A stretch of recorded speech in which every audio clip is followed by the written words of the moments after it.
പാതി വഴിയിൽ ഉപേക്ഷിക്കേണ്ട വന്ന പഠനം അമേരിക്കയിൽ നിന്നും പൂർത്തിയാക്കി രൂപിണി ഡോക്ടറായി മുംബൈയിൽ തിരിച്ചെത്തി ഒരു ആശുപത്രിയും തുടങ്ങി. മലയാളികൾക്കെന്നും പ്രിയങ്കരിയായ നടിയാണ് രൂപിണി. നാടുവാഴികൾ എന്ന സിനിമയിലൂടെയാണ് രൂപിണി മലയാളത്തിലെത്തിയത്. അതും മോഹൻലാലിൻ്റെ നായികയായി.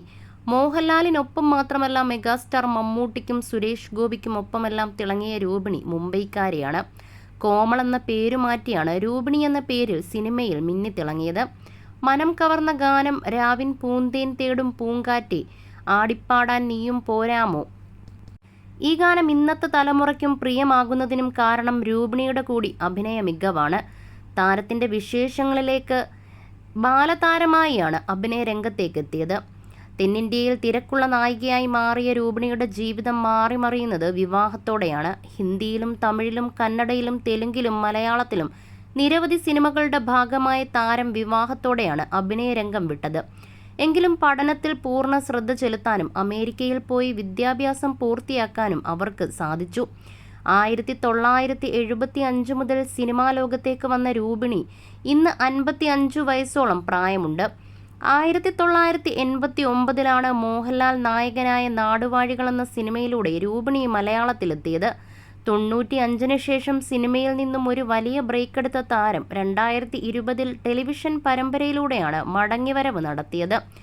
കൂലിക്കാരൻ എന്ന സിനിമയിലൂടെയാണ് കോമൾ എന്ന പേര് മാറ്റി രൂപിണി എന്ന പേര് സ്വീകരിക്കുന്നത്. വിജയ്കാന്ത്, കമലഹാസൻ, പ്രഭു, രജനീകാന്ത് തുടങ്ങിയ മെഗാസ്റ്റാറുകളുടെ എല്ലാം നായികയായി. കുണുക്കിട്ട കോഴി, നാടോടി, ബന്ധുക്കൾ, ശത്രുക്കൾ തുടങ്ങിയ സിനിമകളിലെല്ലാം പ്രധാന കഥാപാത്രത്തെ അവതരിപ്പിച്ചുകൊണ്ട് മലയാളികളുടെ ഹൃദയം കവർന്നു. വിവാഹത്തോടെ ജീവിതം മാറിമറിഞ്ഞുവെങ്കിലും മുടങ്ങിയ വിദ്യാഭ്യാസം രൂപിണി പൂർത്തിയാക്കി. അമേരിക്കയിലെ പഠനത്തിന് ശേഷം ഡോക്ടറായി മുംബൈയിൽ തിരിച്ചെത്തി ചെമ്പൂരിൽ ഒരു ആസ്പത്രിയും തുടങ്ങി. യൂണിവേഴ്സൽ ഹേർട്ട് ഹോസ്പിറ്റൽ എന്ന പേരിലാണ് അവർ ആശുപത്രി തുടങ്ങിയതെന്നും നിരവധി നാഷണൽ മീഡിയാസ് റിപ്പോർട്ട് ചെയ്യുന്നു. 95 രൂപിണി വിവാഹിതയായത്. മോഹൻകുമാർ രായരാണ് ഭർത്താവ്.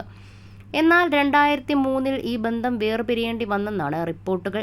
അനീഷ എന്നൊരു മകളുമുണ്ട് രൂപിണിക്ക്. മകളുമൊപ്പമുള്ള ചിത്രങ്ങൾ ഇടയ്ക്ക് താരം പങ്കുവെക്കാറുണ്ട്. ഇൻസ്റ്റയിലും ട്വിറ്ററിലും ഏറെ ആക്റ്റീവായ രൂപിണി പങ്കിടുന്ന വിശേഷങ്ങളൊക്കെയും ഞൊടിയിടയിലാണ് വൈറലാവുന്നത്.